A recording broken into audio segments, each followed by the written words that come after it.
nos sigue, hoy es tu día para hacer las cosas diferentes. Hoy es tu día para cambiar de repente el rumbo a tu actitud. Si tuviste una actitud esta mañana de repente gris, ponele colores a tu actitud. Puede que sea buenísima, que sea una buena actitud para seguir avanzando. Hoy vamos a hablar de un tema que creo es necesario hablarlo. ¿Qué pasa cuando pierdes a tu mamá? Obviamente hay una frase que dice, sos huérfana, te volvés huérfana, ¿no es cierto? Huérfano de papá o mamá. Pero ¿qué pasa cuando perdés un hijo? No existe un nombre específico a eso. Y justamente hoy vamos a hablar de cómo apoyar a personas que han perdido un hijo. Es uno de los duelos, de hecho, más profundos y difíciles de atravesar. Vamos a hablar de qué decir y qué no, de la importancia de la presencia, esa presencia silenciosa que debe tener, de respeto por los tiempos del dolor, y también de cómo evitar frases que, aunque bien intencionadas, pueden herir más. Así que hoy Marité un poco nos va a dar luces en este camino, porque hay muchas personas que han perdido hijos, a veces de repente hijos de una manera trágica por una enfermedad, pero que ahí está el recuerdo de un hijo, ¿verdad, Marité? Gracias, Linda. Bueno, sin duda, exacto, tenemos que comenzar diciendo que realmente este dolor es un dolor que no tiene nombre, ¿no? Que es un dolor que seguramente no se supera, se ordena, se aprende a convivir, ¿sí? Yeah. Y bueno, cuando nosotros conocemos a alguien que está pasando por este dolor, es importante que sepamos bien qué está pasando con esa persona. Bien, primero que nada, Linda, quiero comenzar diciendo que aquí no venimos a dar recetas ni tampoco a dar instrucciones de las cosas, porque cada duelo es un proceso individual, es verdad, muy propio, ¿sí? O sea, realmente sí, cada sí. persona lo vive de manera distinta y es muy difícil poder decirle a alguien qué hacer y qué no hacer. Sí es importante, en cambio, estar un poco informados de lo que puede estar pasando en la persona.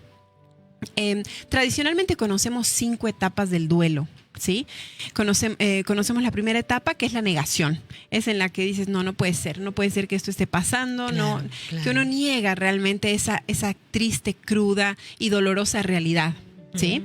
Después, en cambio, ya entra la parte del enojo, de la ira, del por qué me pasó esto, por qué pasó esto, era mejor que no pase, que me pase a mí en lugar de a mi hijo. Bueno, obviamente es una... Y de la culpa, ¿no? Porque puede suceder que, ¿qué pasó con tu hijo? Puede ser, si es un tema trágico, si es un tema de que tu hijo se va por una decisión tomada, por un suicidio, por una, de repente, por un accidente. Ajá. Así es. Entonces es tan difícil esa culpa que puede existir, ¿no? Así es. Entonces, en esa etapa, que es la etapa número 2, donde se expresa todo el enojo, toda la ira, pueden pasar justamente eso que tú dices, ¿no? Pero empezamos a cuestionarnos mucho del por qué, ¿no? Ese por qué que nos lleva al pasado y una justificación. Por eso a mí no me gusta tanto utilizar el por qué. Pero bueno, esa es la etapa.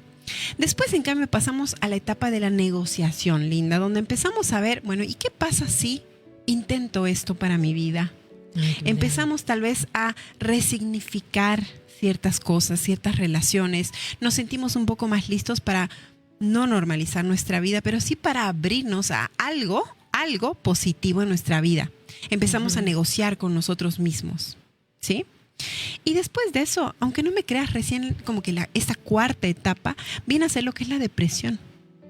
La depresión como nostalgia, como decir, ¿cuánto perdí? ¿Cuánto tristeza ya no está? Profunda, una ¿no? tristeza profunda que muchas veces es inhabilitante, ¿sí? Que no nos permite estar bien, que no nos permite ni siquiera trabajar, ¿bien? Entonces es duro. Y por último ya pasamos después a una etapa de aceptación.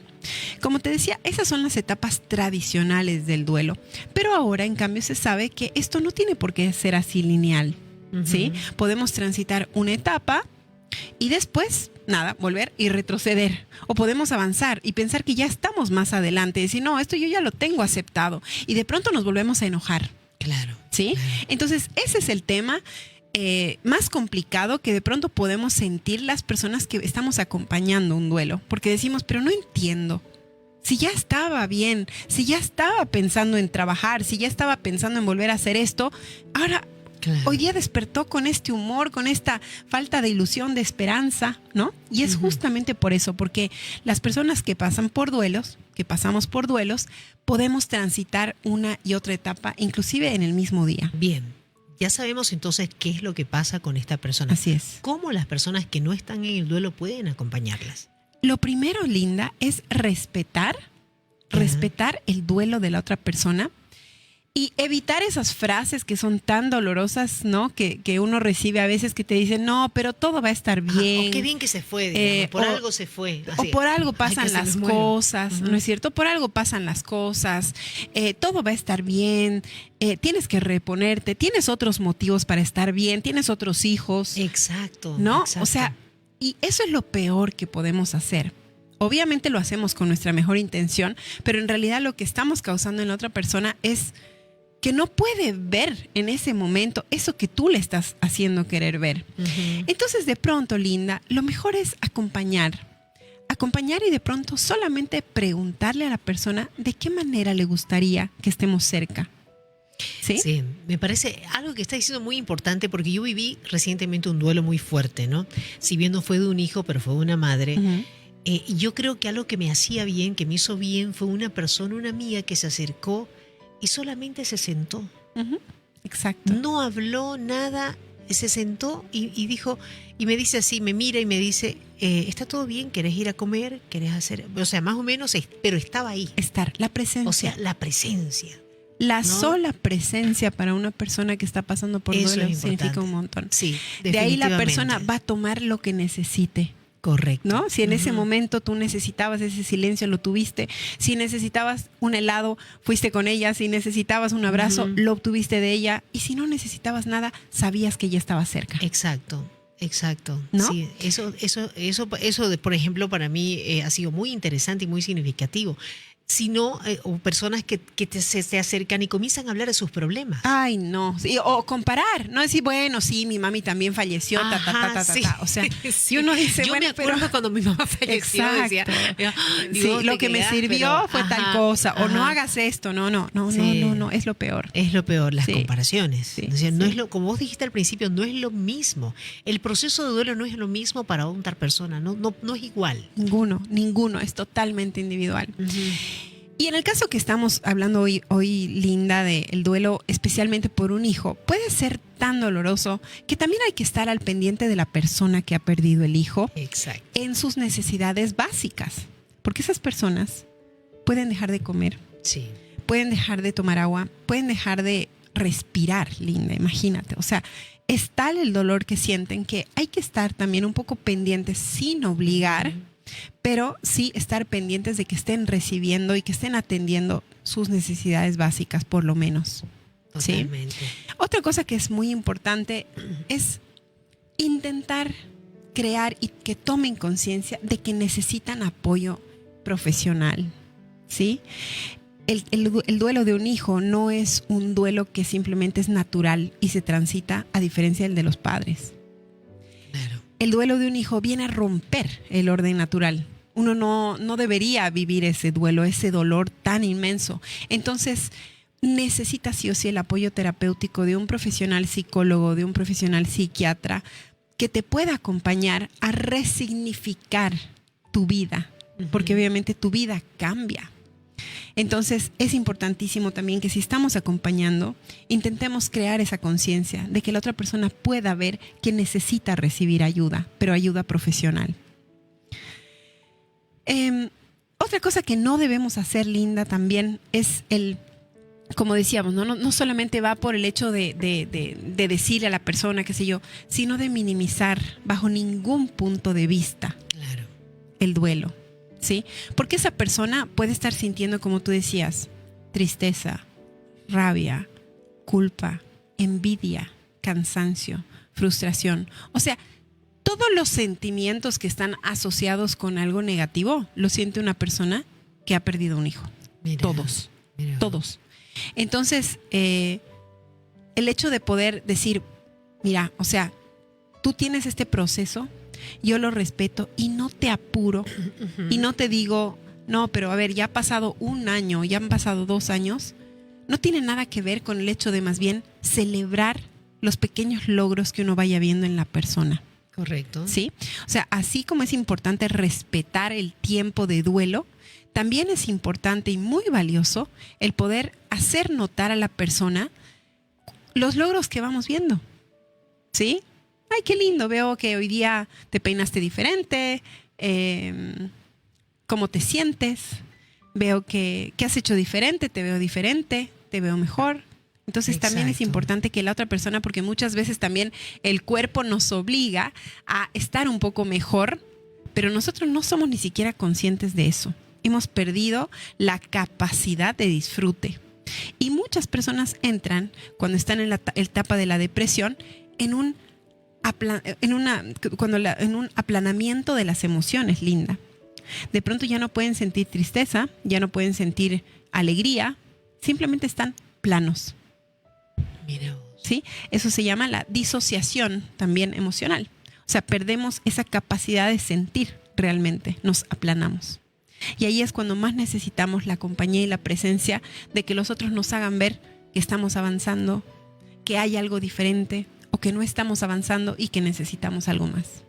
Mira vos, qué importante entonces. Entonces hay que aprender a escuchar, hay que aprender a tener paciencia y empatizar. Totalmente. Además, y hay que ver esas señales que hay en la otra persona.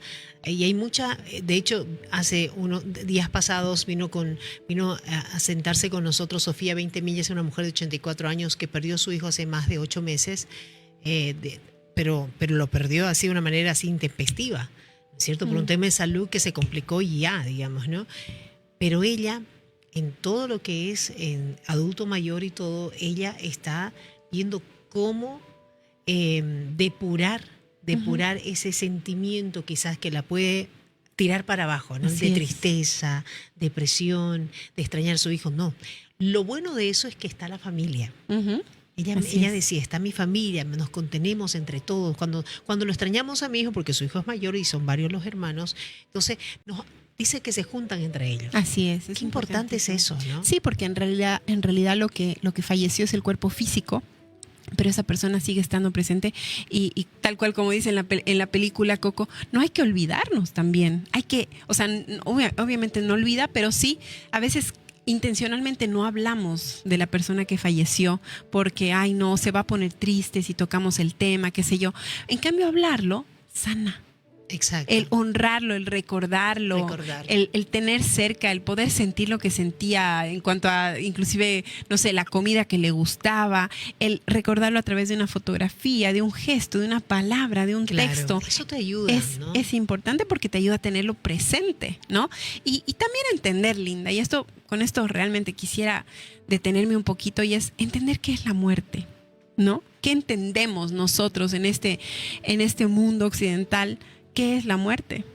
Porque lo entendemos a veces como un vacío, como un fin.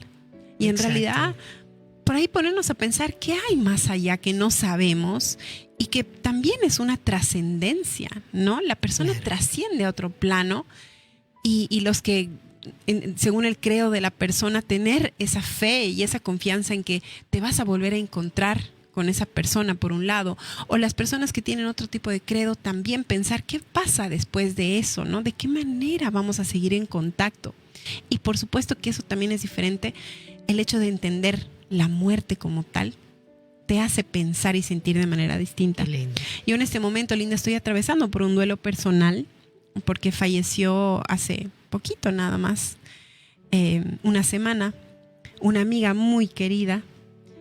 Y en este caso yo ahora veo que ella trascendió y que es luz. Claro. Y la siento más bien conmigo y me siento profundamente conectada con ella. Mira vos, qué bonito. Así es. Bueno, hay formas, ¿no? de gestionar este tipo de duelos. Y el duelo más duro, y como siempre digo, es el duelo de un hijo. Ay, sí. Y ese hay que saber acompañar, ¿verdad? Hay que tener paciencia. Si usted tiene, si son pareja aún, es decir, muchas parejas tuvieron que separarse por nada más que haber perdido un hijo. Uy, sí. ¿No es cierto? Totalmente. Entonces, ¿cómo hacer que no suceda esto? Simplemente la contención. La fe también es muy importante, Ujú. porque la fe te sostiene, la esperanza también, y el saber que cada día es un nuevo día, Así ¿no es. es cierto?, en tu vida, y que hay muchas cosas por las cuales también uno puede vivir. Totalmente. Y buscar el apoyo profesional es importantísimo también para aquellas parejas que están pasando eso, porque como mencionabas tú, el miedo y la culpa son dos emociones que están muy presentes en este tipo de duelo, y con apoyo profesional más bien se puede fortalecer muchísimo el vínculo a través de esto, que es lo que normalmente no pasa si es que lo hacemos de manera individual. Así es. Gracias. Gracias Por Lina. este tema. Importante hablar de este tema, cómo acompañar y apoyar a personas que perdieron un hijo. Vamos a hacer una brevísima pausa. Volvemos enseguida. Vamos a estar hablando, ya nos vamos a conectar hasta Alemania y vamos a hablar de esta historia maravillosa de este médico que se encuentra en Alemania. Así que ya volvemos.